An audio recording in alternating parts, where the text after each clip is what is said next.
a good start when you forget to put everybody on the stage, isn't it?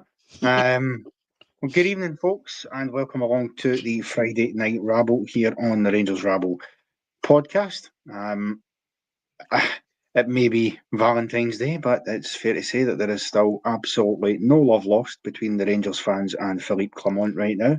A man who is clinging on by his fingernails in the eyes of many, though seemingly not the Rangers bold at the moment. So we will delve deep into the heart of some of that stuff. Obviously, the deafening silence that has surrounded this week after the humiliation that was last Sunday was finally broken today when Clement had his press conference. So we'll delve into some of what was said there. And when I say that, nothing was really said there.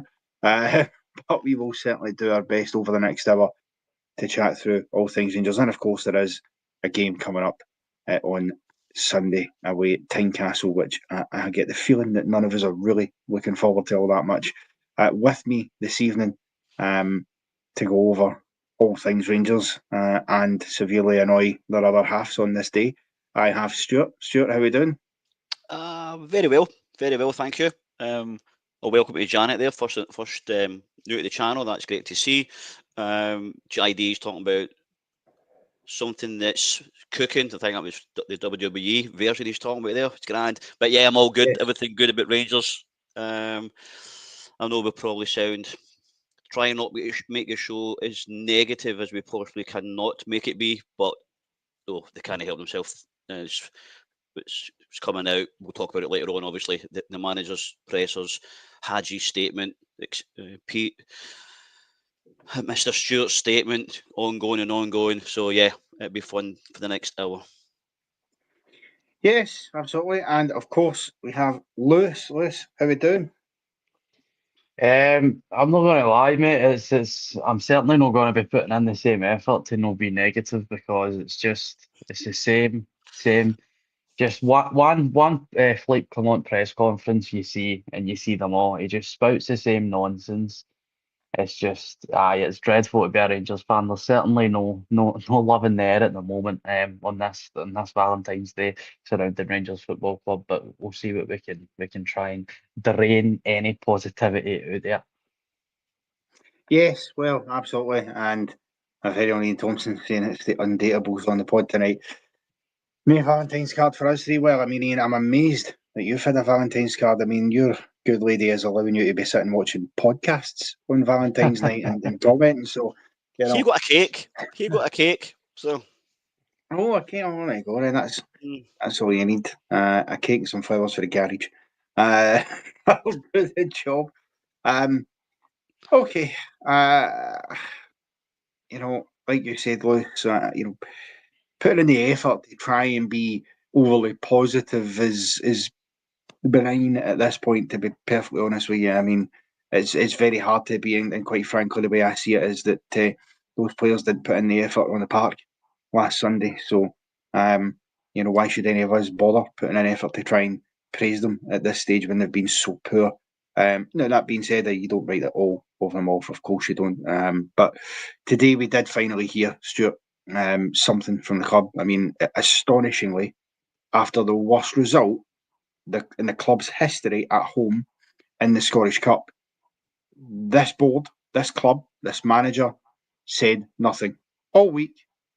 Total silence until the customary press conferences on the Friday before the game. First of all, your overall thoughts on what the response has been from the club this week to that result last Sunday? Sorry, Lewis, on you go, mate. Sorry, it's an absolute clinic in how to run a top football club in a disastrous manner. And it's a continuous theme throughout the last, 2 or 3 seasons now since Steven Gerrard left. It's just been the guys at the top showing how you drive a football club like Rangers into the absolute ground. One of the most loyal supports on earth for any sport is Rangers Football Club. One of the most loyal, and it's getting to that point now where I think the loyalty is going to start being took away for many fans, because it's so hard. It's so disheartening to just listen to this guy, like I said, spout the same nonsense. And it's, I was thinking, see in Rangers history, has there ever really been a successful foreign manager, like a non-British manager for Rangers? I don't like not in my time there certainly hasn't been, and it's only ever been examples of that not working. Is that maybe just a thing? Like that's not to say that bloody Jose Mourinho and Pep Guardiola couldn't come to Rangers and, and be successful. It certainly could happen, but it's stuff like no understanding how to treat, the Scottish fan base. We don't, bullshit doesn't work with us. So see when he's sitting and he's telling us all these statistics that actually mean nothing because at the end of the day you lost the game. And at the end of the day as well, he's the manager that has the worst away record in the last 2 decades. He's the first manager ever to lose to Ross County in the history of the football club. He's the manager that's just, masterminded the worst result in our Scottish Cup at home.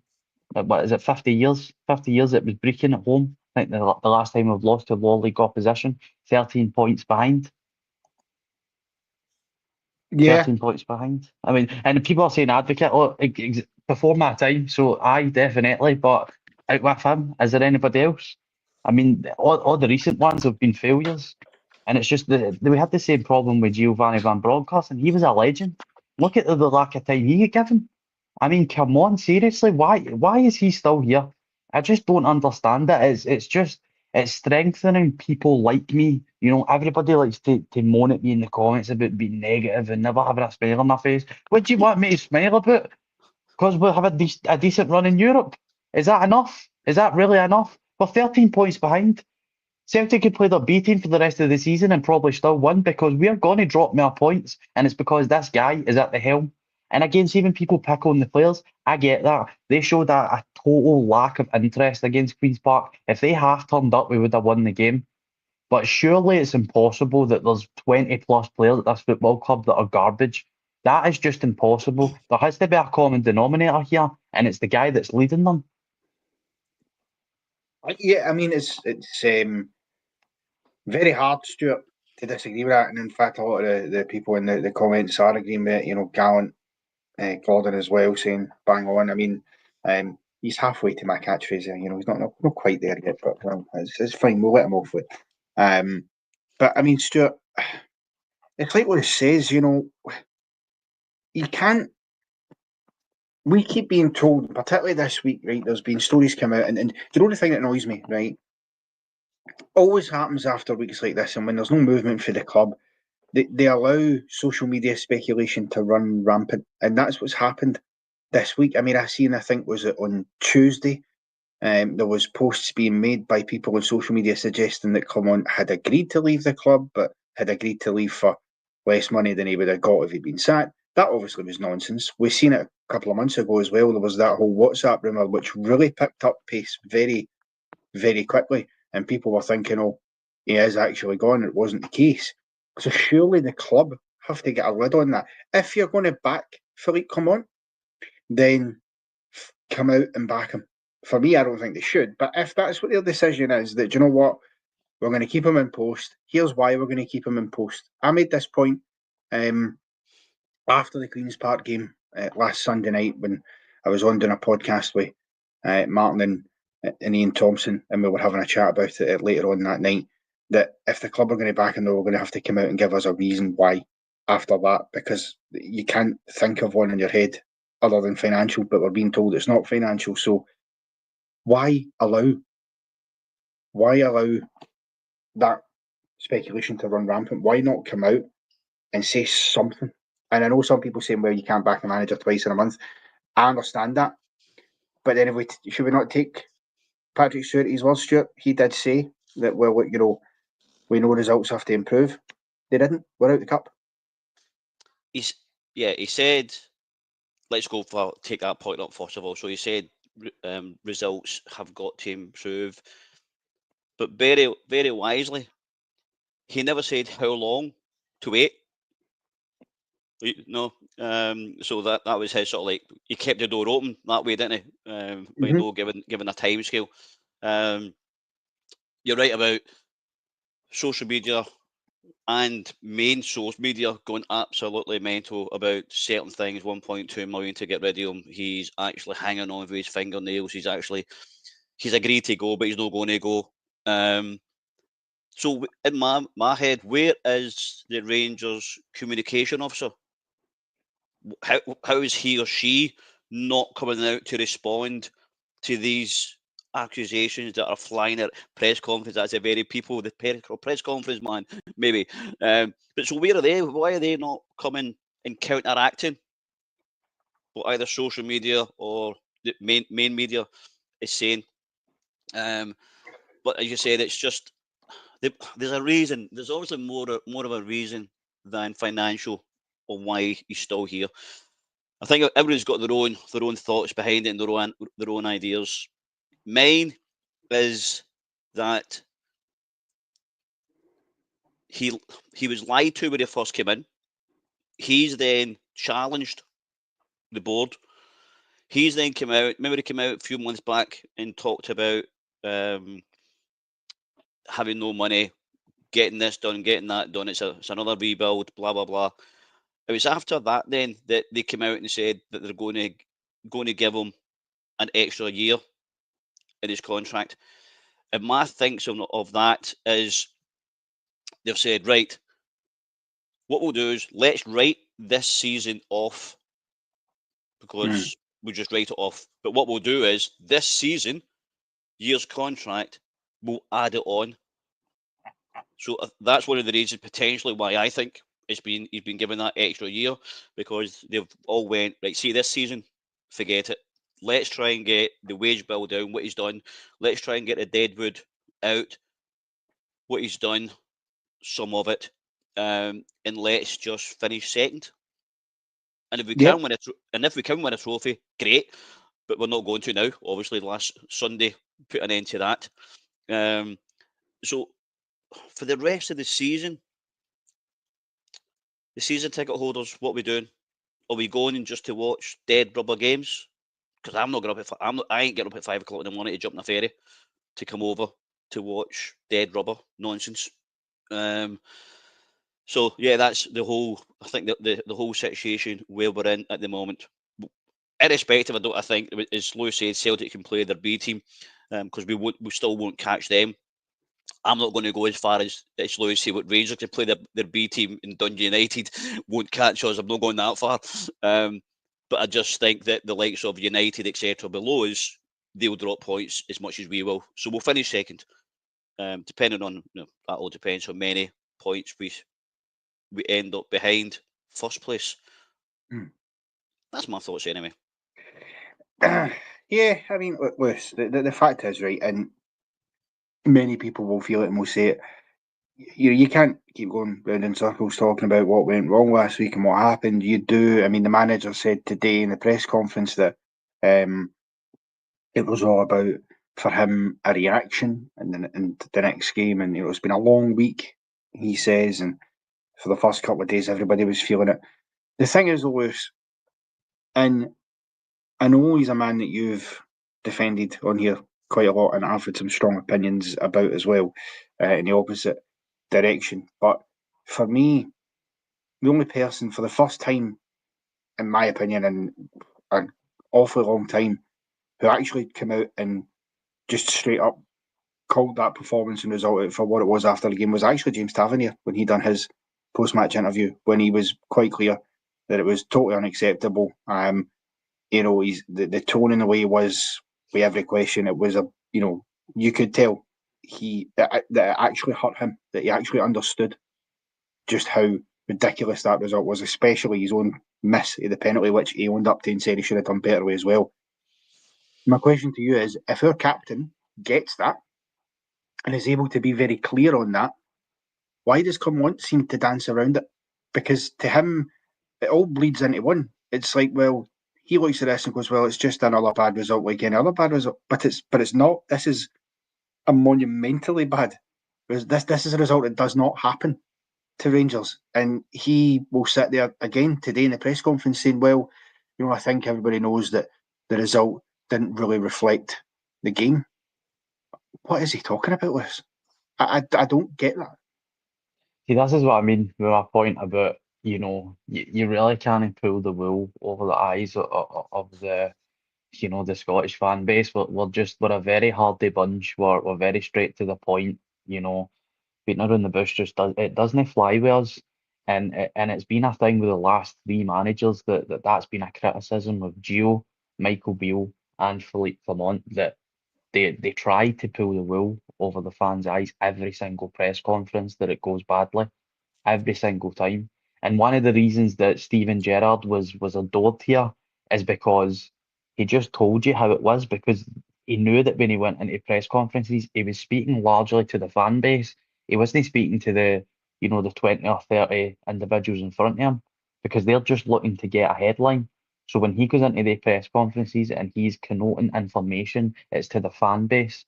So he was straight to the point. Anytime we ever lost and it was unacceptable, because he got the Rangers mentality, he had it for day one because of who he was. And that's why he was a success. The last three managers haven't been the same. Certainly in terms of communication, they just do not understand how to communicate with this fan base. And see, if the manager is saying one thing and the captain, who's meant to be second in command in that chain, anything that comes for the manager goes to the captain, then goes to the squad. If they've got their lines crossed, then there's a massive problem, because it means the dressing room is not aligned. And it's not going to take long before we start seeing performances like Queen's Park cropping up every single game, because the players are just going to say, I don't want to play for you anymore. You bullshit in the press, you come and tell us a different thing. The guy that's meant to be leading us below you and James Tavernier is saying what needs to be said, but you still aren't there. So why would you follow somebody like that? If you don't trust, I mean, that's not even talking about trusting in his tactics. Because like I said, I for 1 minute do not believe that every single player we have is not good enough to be at Rangers. Mm-hmm. I just don't believe that's the case. And see the argument about he's had a short hand being drawn in terms of finances. He certainly has. But is it any worse than what Gio had? I mean, £4.5 million for Mohamed Diamande. What is it, £4.5 million for Barami? That's just two players that are £9 million. Did Gio spend anything close to that? And we get into the Champions League. We get into the Champions League through that manager. That's a guy that was a legend at Rangers. A legend, one of the best players we've ever had in recent history. And how much time did he get in compared to this guy? It's just absolutely unacceptable. It's unacceptable. Absolutely unacceptable. That's just a word that just keeps ringing in my head, man. It's really tough. It's really, really tough. But I don't know. I just don't see it improving. The thing is, Stuart, right, and I'm keen to examine this, explore this a little bit, right, because I personally believe, right, and I'll bring the point up that our own Brian made. He's talking about Clement's presided over so many records that stood for years that have been obliterated under his watch. Now, to quote our own fearless leader, to play devil's dick advocate for a second, I get why fans feel that about Come On, and it is true those records have gone whilst he's been at the helm. But if we're being honest here, Stuart, the league title last year, albeit he clawed back and we were in a position where we should have gone on and won it, and we fumbled the ball, right? We faltered, we just did. But you can't hang that all on him, and I think the fans did give him a bit of a pass to say, well, that's what's, he got the maximum out of those Michael Beale players and it's all fell apart for under him, basically, but he'll build, which is what we expected this year. But how far back does this realistically go? Because you talk about those records, and I mean, look, records are records. They are what they are. We can't dispute that. But let's also be fair here. A lot of those records that we've lost were lost a long time ago. They were lost because of mistakes that David Murray made. They were lost because of what Craig White done to the club, because of what Charles Green done, and all that nonsense, right? They were already lost at that point, and somebody was going to be at the helm on the day that Celtic eventually matched their league title record or won that one extra trophy than us. That was inevitably going to happen unless we unbelievably won everything. So my point to you is, as a club, how did we go from build, win a league title under Steven Gerrard, right back to just crash and fail? Where does that actually go back to? Because it's not all on the managers or the players. There's got to be something above that that's caused an issue as well. Is it the amount of changes we've had in the boardroom potentially? I'll go back a little bit where you said process, Stevie Gerrard. It was only when Stevie Gerrard came in that he took that one season. And I think folk will say he won one trophy out of 9. He did, right? However, I probably believe that when he was spoken to, he said he was informed, Stevie, don't care about any other trophy, stop 10 in a row. That's your task in the next 3 years. Build towards that. First season, he worked on it. Second season, he had the measure of Celtic that even forced then the great Turkey teeth to run away to England because he knew Gerrard had the beating of him, my opinion. So then he won 10 in a row. Sorry, he stopped 10 in a row. He then made the statement about fixing the roof when the sun's out. And I honestly think that he believed that he was going to get backed that summer. Mm-hmm. And then I believe then when he asked for certain players to come in, he was then said, we can give you some loan players. And folk can say that Stevie G peed on their bed and walked away and abandoned us, etc., etc. But if you've just stopped Celtic winning 10 and then you go and ask for some money to go and rebuild the team, make it stronger, and you're told no. And remember, if I'm right in saying, Stevie Gerrard just never abandoned us. He actually left. We were 8 points in front. So it's not as if he ran away with his tails between his legs when he was 12 points behind or so. No, I think it was between 5 and 8 points off the top of my head that he was in front. And then Gio came in, and everybody said, myself included, yes, at last a Rangers man. Somebody who knows about the club, albeit it was in the early 2000s. We thought somebody that knows about the club. European Cup final, Scottish Cup win. And again, I thought, like Lewis, I thought he was shafted. And again, why was he shafted? The fans wanted Gio gone, right? When the message came then, and what stuck in my throat, and I can never imagine that happening anywhere else. Gio's on the touchline playing against Aberdeen, and there's Beale pretending he was invited up for a chinwag in the Loudon, in the Rangers pubs, and in the director's box, giving high five to Connor Golson, who was injured in the room at that time. We're going to beat Aberdeen 4-1, if I remember back that day. And I just thought to myself, then you are a snake, mate, a rat. That's what you are. Then what happened then after that? Bear in mind, he told QPR that he had no intention of leaving because he had a project to run.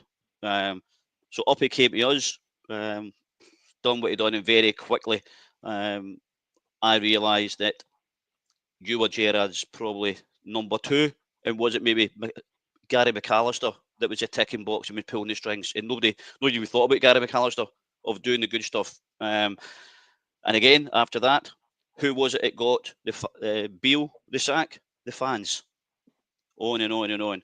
And we then come round, in comes Well, I mean, the point is, we just can't continue changing managers before managers to managers. We've had 13 managers in 16 years. Maybe that we look at and we say, right, maybe that's where we're going wrong. The problem was though with Michael Beale. The fans wanted him sacked. I mean, let's be honest, the fans didn't get him sacked. The players and the performances and his management got him sacked. The fans wanted him out the door for a while. And, you know, I remember sitting in this podcast and it was a tough one to do when we get thumped 3-1 at home by Aberdeen. That's a result. Can't happen. It can't happen. And it did. And we were abysmal. And there was players in that game. We sat in this podcast, me, Martin, and somebody else. Scott Wright, in my opinion, and the opinion of most other people in that day, deliberately got himself sent off because he didn't want to be out there and with what was going on, which was ridiculous. And all that sort of stuff told its own story, that by that point, he had lost the dressing room as well, Beale. It wasn't just the fans.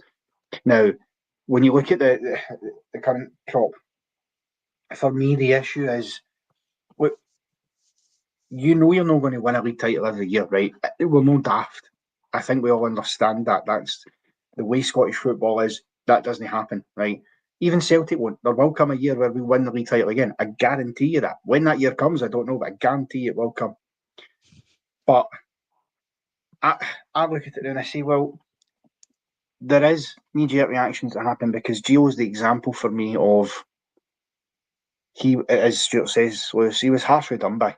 I think we panicked too quickly with Gio. We hit the panic button as soon as a wee dip in form happened. You know, we had the two bad results against both Saints, St Mirren and St Johnstone, and then if the panic button was hit and he was sacked. Fast forward now to where we're sitting here, and you think, well, how does Clement get away with it? And there's people, and I'll throw this question to you as well, because Nicholas is asking, and he's asked a few times. There's clearly people who still actually don't think he should be sacked, or don't think he's to blame for what happened last week. He's asking who's the answer for the next manager's job, and Stuart spoke about the merry-go-round as well. If we do get rid of Clement, who is next? Because we've ran the well dry. I mean, I don't even know how to begin to answer the second part because what I think if he does get sacked, what that should happen is just let somebody within the coaching staff take the helm for the rest of the season and take some real proper time to sit down and analyse who the next Rangers manager is going to be. Because if we have, what would that be, a fourth failure in a row, the gap could get scarily large. Because Celtic are now starting to spend the finances that they have over us. They went a few years where they were keeping it in the bank and they've started to splash it, and it's why would they not just go, right, we're just going to bury them now. It's time to just bury them. Celtic haven't even been exceptional this year. They haven't even been exceptional. They've been good. And look at the gap. That's damning. And we can't just go and knee-jerk and sign another manager that might not work. It needs to be a decision that's taken into serious consideration and serious analysation and how this man's going to take the club forward. And I think it's crazy that there's anybody out there that still supports this guy. And this isn't a vendetta against Clement. I don't think he's a bad person. It's nothing of the sorts.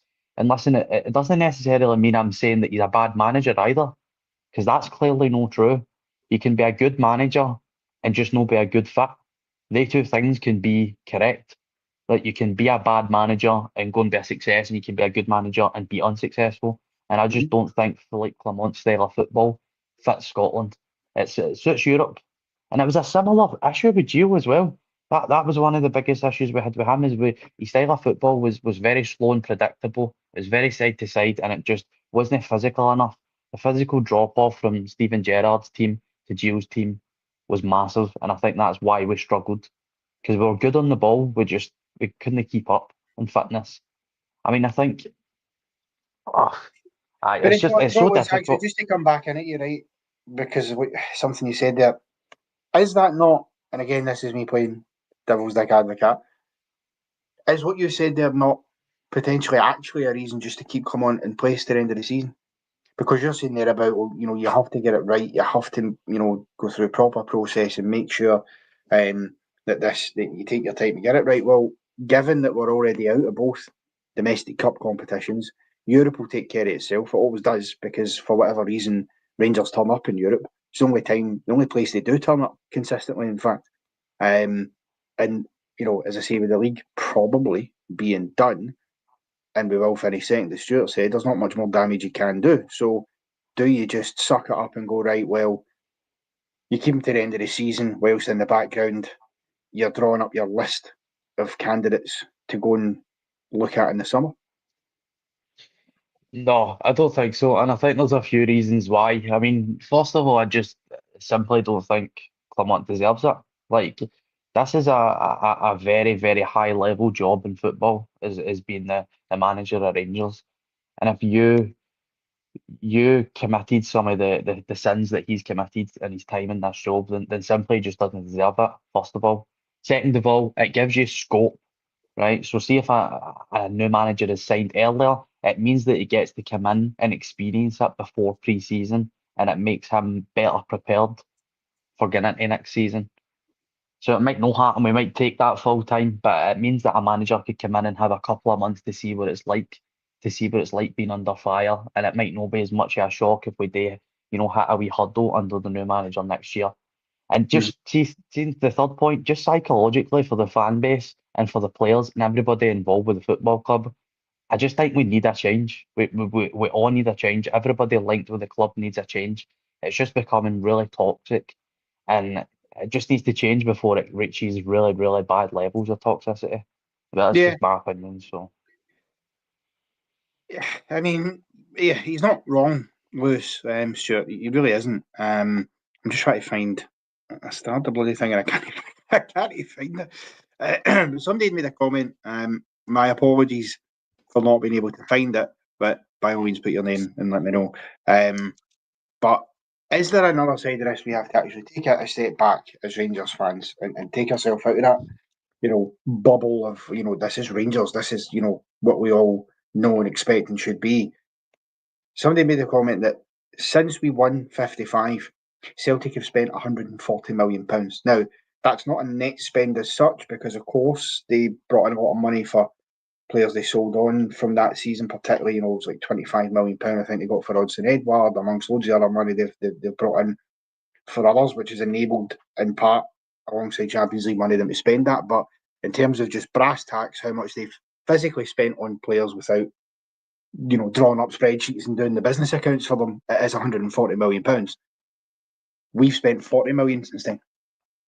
That's a stark contract. Now, obviously, a lot more on wages, but again, we're talking just bringing players in the door and transfer fees. That's a hell of a gap financially. And I don't care if you're Pep Guardiola himself. If you walk into a situation where your biggest rivals, the team you're trying to stop consistently, are going to go in transfer windows and spend 2-3 times what you can actually spend, that makes it difficult as well. And maybe that does become a process of actually maybe there's patience required in the short to medium term to be able to catch up with them. Because the thing is, as well, let's also be honest, Celtic have a Premier League quality manager. I don't like Brendan Rodgers, but he is a great manager. He's Premier League quality, despite struggles at Leicester. He won an FA Cup with him in his first season, and he nearly won the league with Liverpool. That's what we are up against. That's no easy for any manager. So is there an element of, maybe you do need to be patient and recognise that you're not going to just turn the tide in Celtic in a day? First of all, I'll say not interested one iota how much money they've got. Right. The reason why I'm saying that, Queen's Park has got 3 threepence, and we couldn't beat them. That's a one-off. That's a one-off game, though. You're not competing with Queen's Park for 38 games a season. Ross County, Dundee, Motherwell, Hibs, Hearts. We've got more money than them, so I'm not taking this. Celtic's got £140 million. I don't care about that anyway. What I'm more concerned is the buck always stops at the manager, right? But let's have a look at some of the players, or all of them, right? You mentioned there earlier, Connor, that they play well in Europe, and I mentioned this, I think, last Friday, or last Monday on the pod, that the reason why I think they perform well in Europe is because the eyes of Europe are watching them. There were probably about, 60 million people watching the Man United game and the Spurs game, etc. So if they can perform on that scene, then folk are going to take interest and potentially come interested in them. So the players have got to take so much of this blame also. Okay, we could talk about the tactics, etc., and they may be wrong, right? That does not stop our captain at the moment, Tavernier, or Raskin, who's held the badge for a few games, or any of the senior players taking the game by the grip of the collar and saying and telling everybody, guys, this ain't good enough. What the manager might have said was do this and do that. We can clearly see in 40 minutes that's not working. So let's change it. Right, they're all professional football players. They can change it themselves. They don't need to go looking at the manager and say, is it okay if I go up there? Or is it okay if I pass to him? Right? the players have locked them down again, and I don't know whether Lewis said, and I love this whole part because it's all about opinions and stuff. It's brilliant. I think Lewis made the point that maybe the players have chucked it underneath them, right? I know you definitely said that about Beale. I don't think yet the players have chucked it under them. They potentially, maybe, like I said before, they know they're not going to win the league. They know they're not going to finish any lower than second. So why put an effort in? Which is wrong, because the fan base, us as fan base, deserve more, and that's irrespective whether you travel from Glasgow to go and watch the games, where you come down from England, away up north of Scotland, over here in Northern Ireland. We deserve, or sit and watch it in the house. We deserve better. We deserve 100% better of what they players, taking the manager away from it, they players are absolutely producing week in, week out. And here's another point when we're saying about one of the guys said, who are you going to bring in? My point in that is this current board have produced us 4 failures. Would you trust them to go and get another one? Or do we just stick with what we've got? My opinion at the moment, I would just stick what we've got. And it's, let's see what happens. He may turn this round. He may, because there were a time a few last month before, we thought we'd actually turned a corner, or were we just actually papering over the cracks? Yeah, but at that time, we had narrowly lost a League Cup final to Celtic. Some would say we're robbed in the League Cup final against Celtic. You know, we know we were denied a clear penalty kick, but that aside, we had went toe to toe with them twice in the space of a few weeks, because after that we then, quite frankly, played them off the park at Ibrox. We wiped the floor with them, something we hadn't done in a long time. And there was a wee bit of optimism that grew out of that, because we thought, well, you know, maybe things are improving. But either side of beating Celtic at Ibrox, we were abysmal away from home, and we were dropping points, which we've done all season. That's the other problem. The reason for the deficit in the league is away form, which is another reason why, to my point earlier, some people saying it's not a one-off. Well, it was, in terms of domestically this season. That's the first time we've lost a game at home, was Queen's Park. Domestically, obviously in Europe we lost to Leon, but domestically, first game we've lost at home. The only other time we didn't win was a 1-1 draw with Dundee United. So it's an outlier in terms of how we've played at home. But the away form's killed us. It really has. And I'm looking at the games coming up. Most of our games between now and the split are actually away from home. Most of the Celtics are at home. Celtic, I think, play 9 games between now and the split. 6 of them are at home. Which is just a fluke of the way the fixtures run. We had a similar fixture run, I think, a year or two ago, so it is what it is.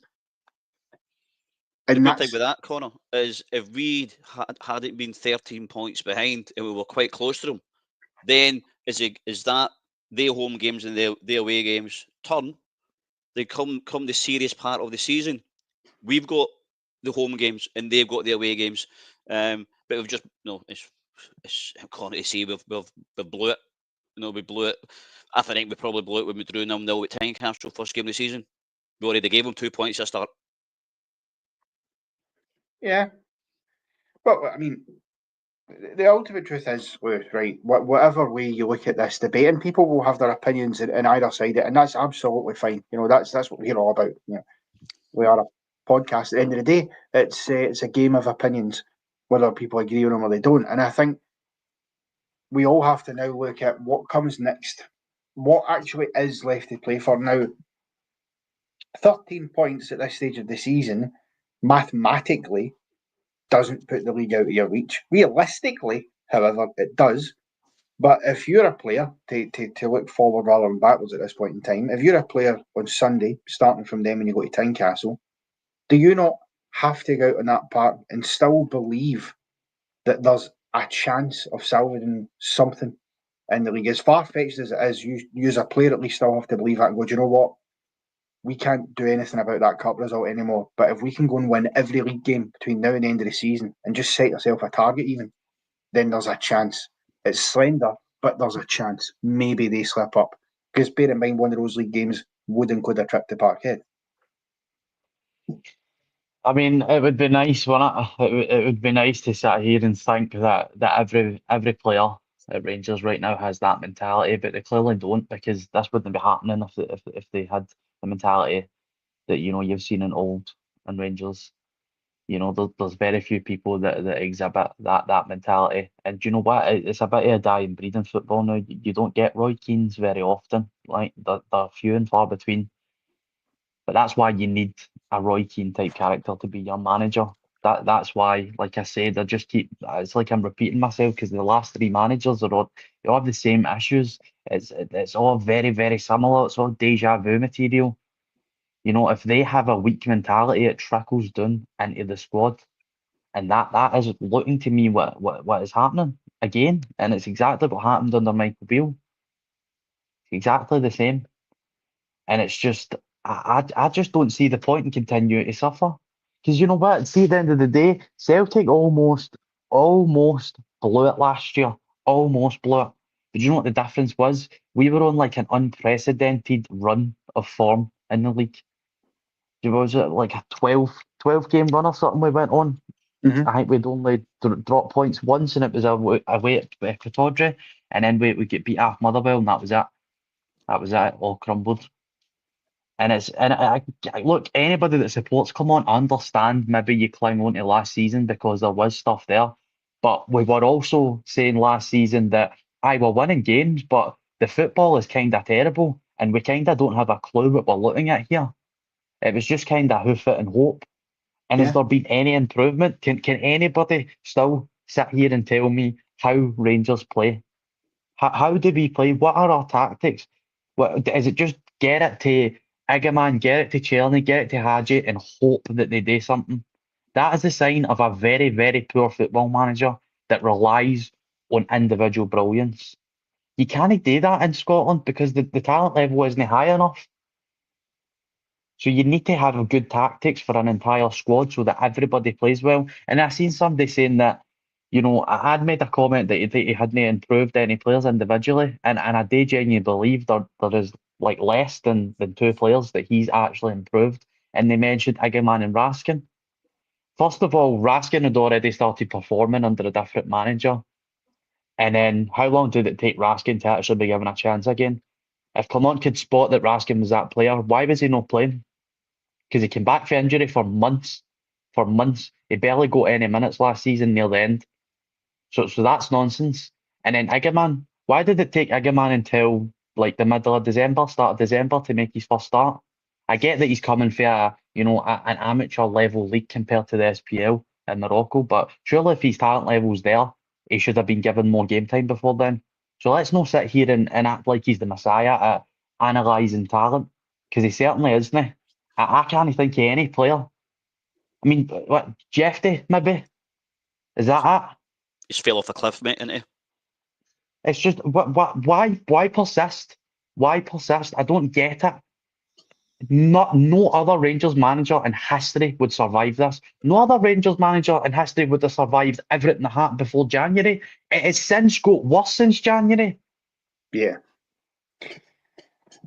I mean, well, the thing is, Stuart, and this is the thing, right? And we as fans can say what we like, but the players and the manager, for as long as he is there, can only do one thing, and that is do the job. They have to approach every game like it matters. They have to approach every game with the mindset of let's win this game, and then hope that you get a miracle. That is all they can do. So, I mean, listen, Europe wise, will we get past FC20 or Bodo Glimt?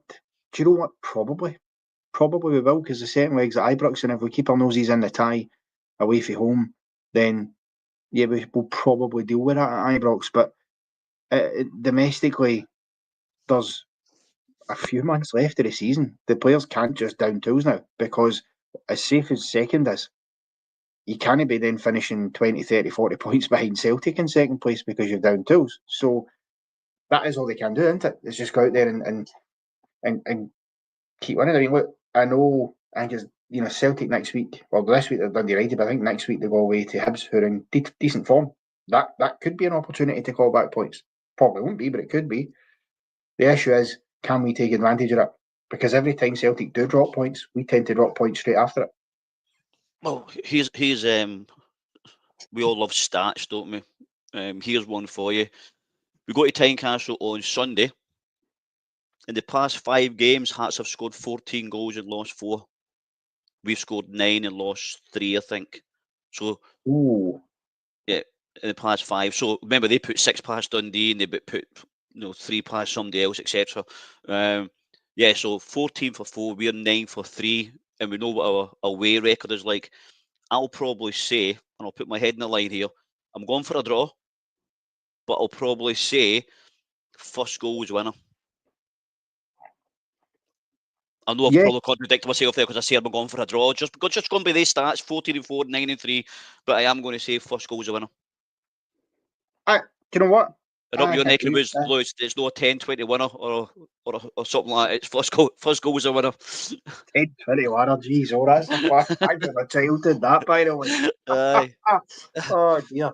I mean, I agree with that, Lewis. I actually think, I didn't realise those stats. That's, wow. I mean, listen, Hearts have, if we turn our focus to that, Hearts have certainly picked up form recently. Neil Critchley was manager of the month for January there, and I think probably rightly so with some of the results he picked up. They went up to Dens Park and fired 6 past a Dundee side that neither ourselves nor Celtic, by the way, could get a win against. So that's a hell of a result they took there. 5. I think seriously, but I reckon, I think he's probably right. I think the first goal wins it, because I think if Hearts score first, I think our players' heads drop. I think the mentality changes, because after a result like last weekend and then you go behind, it becomes toxic. And I don't know if they've got what it takes to come through that. But I think if we score first, we might just fly into the ascendancy. I hope so. I mean, bar Parkhead and maybe Pittodrie in terms of like a historical reasoning. Going about to Tynecastle is probably one of the worst places for us to go right now, especially like you said with Hearts picking up form. And I don't disagree. I think Steele's probably hit the nail on the head there. If Hearts score first, it's panic stations for everybody, and I just don't think we've got enough in the squad mentality wise to pull us through. I really don't, and it's dead difficult. I know you were saying earlier about, we need to hope that the club, just everybody involved, including the coaching staff and the players, just need to get their heads down and try and focus on getting some wins and see what happens in the remainder of the season. But it's so difficult for the fans, because it's been like we've not really went over like a 6-game period of positivity. It's been like a month at most, and it's just been drop points after that time period. So how do you wrap your head around the rest of the season being positive if you know there's a likelihood of this happening again, because it's already happening right now, and it's already happened like 3 or 4 times, and it's really, really difficult. And it's you watch football because you want to enjoy your team playing, you want to get excited about certain players, you want to get excited about the future, and it's just not possible when you don't believe in what's happening. Yeah, I mean, the thing is, like, Stuart, Carrera 1972, they're saying it doesn't matter if we beat Hearts every game is meaningless until next season. But the fans can absolutely think that, and I do not blame them. I mean, listen, as far as I'm concerned, domestically, we're dead in the water. In Europe, you're hoping in a wing and a prayer that you can get as far in there as you can.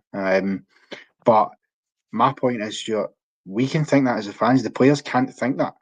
They can't go into those games going, it's all meaningless now, because it's not. We might have a sizable gap in second place now, but if they think every game's meaningless and they just down tools, you could actually end up still losing that as well, and that would be an absolute calamity. So they still have to plug away. I know it's far-fetched, but, I don't care what anybody says.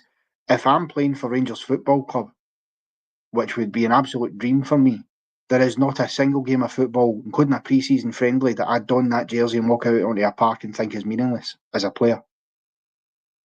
Yeah, I know. We mentioned earlier that from now to the end of the season, it's meaningless as in such that we can't win anything. But it's not as meaningless because you're right. We still have to finish second. We draw 10 more points. I mean, for example, if Dun United beat that lot on Saturday, and then we lose on Sunday, I was trying to think off the top of my head. I should have checked it before I came on of how many points we are actually clear in second place. I know it's double figures, but as you say, that could vary quickly. Resolve, but I still think third place, fourth place will drop more points than us. I'd like to go back a little bit what Lewis said when he said, but our tactics seem to be let's find Cerny, let's find Hadji, let's find Ingamani and see what happens. I think that's 100% correct, Lewis, what you're saying. I think we look for an individual piece of magic, and we depend on that every single game we play. And unfortunately, if that individual is not up to his game, we're not getting that individual bit of magic. So we struggle and we struggle and we struggle. So yeah, it's we just keep cracking on to the end of the season, don't we? You've got it. I mean, like here's a scenario to put to you, right? And again, and because I understand how the internet works, how things get taken out of context and clipped up and all that nonsense. I'm not saying Rangers are going to win the league. Rangers are not going to win the league. Let's be clear on that. They're not. However, to try and play a bit of devil's advocate once again, I'm just going to proffer that there is a scenario in which that could happen. Now, as I said, odds heavily favour Celtic. They're 13 clear. 6 of their 9 games between now and the split are at home. I mean, that's, you would imagine, maximum points on the board for them. However, if this round of fixtures goes without a hitch and we get to next weekend and it's 13 points, as I said, Celtic go away to a Hibs side who, much like Hearts, have picked up in form, are playing decent, and I wouldn't expect them to just roll over and let Celtic tickle their bellies. So they could take something. If Hibs take a point for Celtic even, right, then we would be in a position to get back within 11 points of Celtic. We then play Celtic not the following Scottish Premiership League day, but the one after that, the 16th of March. You win that game, all of a sudden it's an 8-point gap with a few games to go before the split and another Old Firm derby to come later on in the season. So it's, I mean, again, none of this is going to happen, but it's about winning games, because if you get to an 8-point gap and then you've got another game to play, then you could potentially go into the last couple of games at 5 points. And at the very least that you can do is put them under some pressure, is ask some question of them, and rather than just let them canter away with it, you're like a stroll in the park. And that's the point I make. That's why the players' attitude has to still be spot on. Quite frankly, after what happened last Sunday, those players better damn well go out in that park this Sunday and give everything they've got. I don't care about excuses this Sunday. They go out there and they beat Hearts, as far as I'm concerned. 1-0, 2-0, 3-0, couldn't care less. You give it everything, because anything less, totally unacceptable after what we've just seen. And so, as I said, Lewis, it's probably not going to happen. But if you're a player, your mindset has to be what I've just said there. There are possibilities. Celtic have a couple of bad results. You're back in the hunt. But mate, I totally agree with you in terms of that. That's what the players should be feeling. You know, just even on the fact of how much money they get paid today. So like that alone should be enough of a catalyst for them to go on and have a bit of dignity in sport and go and try and prove yourself to be capable at this level. Because if this manager dies at this football club, you might die with him and you might not get given another chance. But see, just in terms of being a fan, mate, I respect that. I respect the mindset, but it's just so difficult.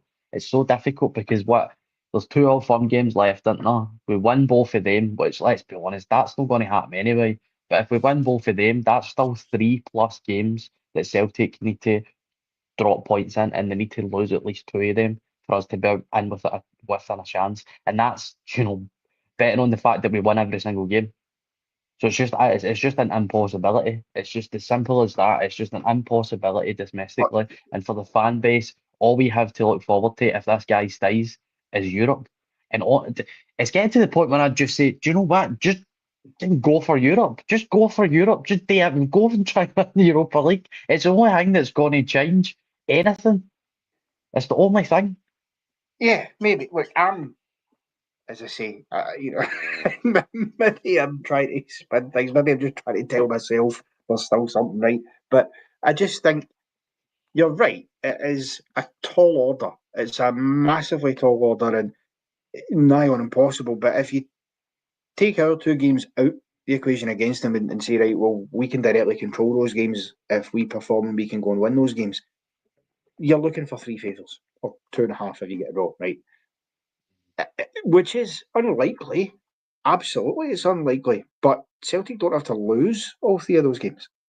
You're not asking teams to beat them. And if you're looking at, given the run they've got before the split, you would assume after the split, they're probably going to end up with more away games than home games because, they're basically at home from now until then. So you would think that'd be the case. Then, given what other teams will be, but think about it, right? We're talking about ourselves. But if Dundee United and Aberdeen are still in a very tight battle for third and Celtic go away to one of them, equally for us, you have to believe that they're going to be desperate to pick up points so that they get that third spot because it's an automatic European group stage spot to finish third. It gets you the Conference League.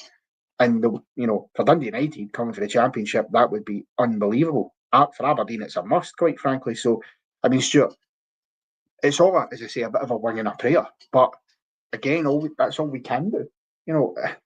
Because otherwise, what's the point in me, you, or anybody else turning up at Ibrox routine now at the end of the season, turning the telly on to watch a game, unless it's in Europe, I suppose, as Lewis said, that there would be none. I get your optimism when saying, yeah, we can do this, we can do that, we can do this. But we couldn't do it last season with Motherwell, Dundee, Ross County.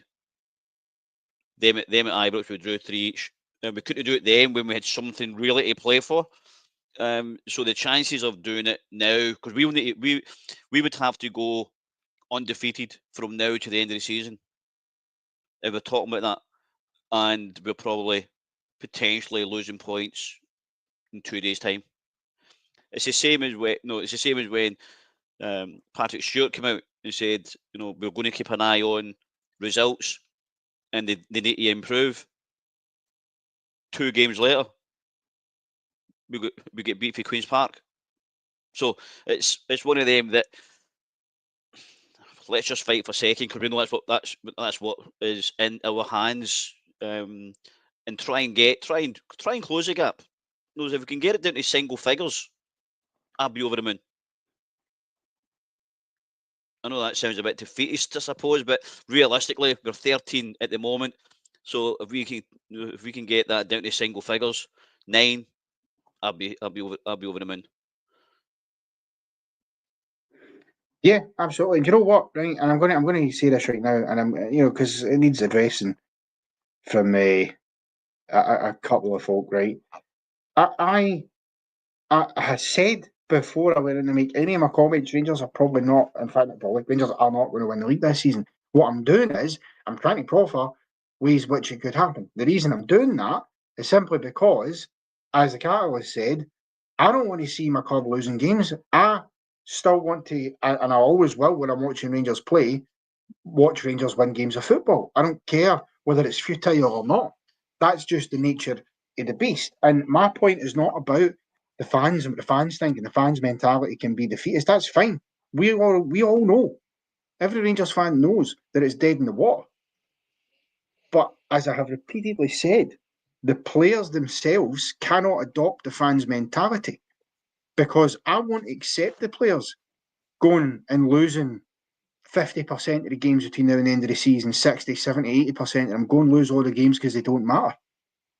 Because they still matter and people will still be angry if they lose them. And that is the point I'm making. I just want to see some fight for these players and try and win games. That's all it is. It's as simple as that. And yeah, I mean, look, Astrid is right. My brain has gone into fight or flight mode. I think most Rangers fans is because what else are you supposed to do? I take Lewis's point on board about maybe we could do something in the Europa League. I would doubt it. And Robert Robertson, let me just clarify for you, because everybody who watches this podcast and who's a member of it knows me well, knows what the situation is. I'm a Rangers fan. Newcastle, I also support. They are my English team, but primarily I am a Rangers fan, have been born and bred, always supported Rangers my whole life. And I've liked Newcastle for about the past 14, 15 years. And that is the way it is. So no, it's not a Newcastle fan hosting a Rangers podcast. It's a Rangers fan hosting a Rangers podcast, which is not a novel concept. We'll round up in this, Lewis, as we reach the hour, and it's been a lively one, but I like that. We had to try and get something out tonight. Scotsman in Spain is asking the question, what has happened to Hamza the last few games? Fair question. His form's dipped a little bit in the last few games. I still think there's a player in there. He's scored a decent return of goals, but the form has slightly dipped. Or maybe This is the problem.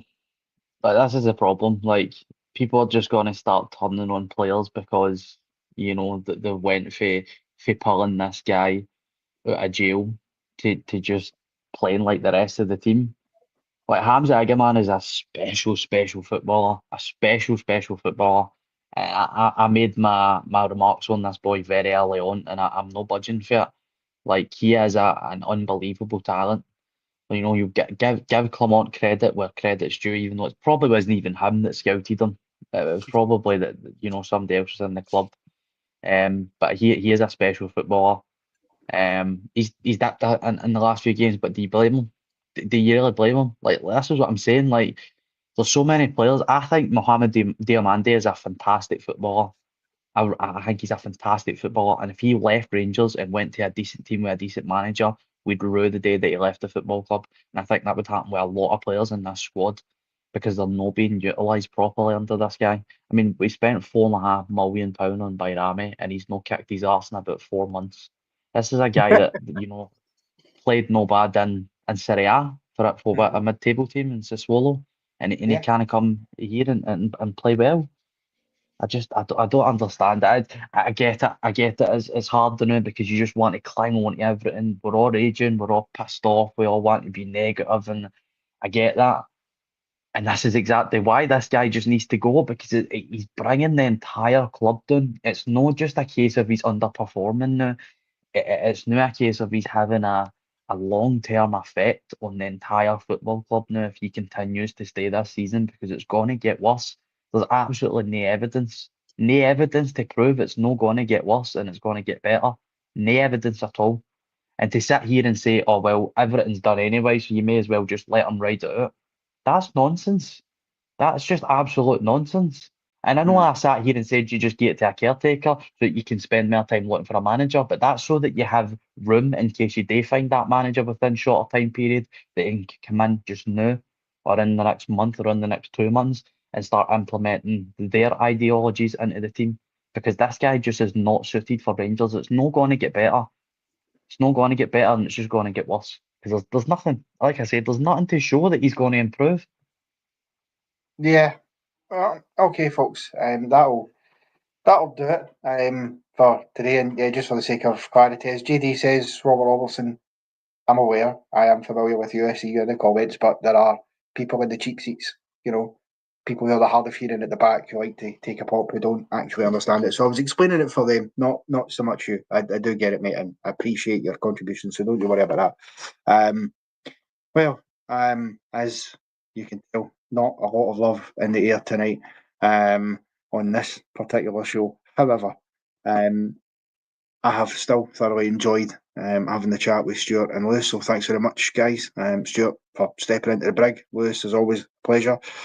Even if you do somehow find a way of making me, who's one of the youngest on here, feel old. I mean, I can't, but doesn't remember Dick Advocaat, Stuart. I mean, dearie me.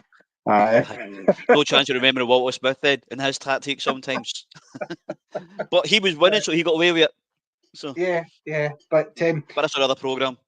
I also, because I will get my backside scaled if I don't mention it. I have also been reliably informed that for the members who join into the afternoon rabble, that you have been resoundingly pumped in the Who Am I this week. 5-0, a clean sweep across the board. Now that makes it 1-1, but dearie me, that's a poor week for you. See, this is what happens, guys, when Martin goes away and people put in proper difficult Who Am I questions. You know what I mean? So they'll be glad Martin's back next week and they can get their win back. We are back, believe it or not, for the members at 9 p.m. tonight. So you've got about 25 minutes with the Scottish Football Show's review of the VAR review show. So there's some interesting talking points as always on there. Myself, Alex, and Wilf will be here. And of course, tomorrow morning at 11 a.m, make sure you're tuned in if you remember for the random rabble. Until then, enjoy what remains of your Valentine's Day, folks. Cheers, guys.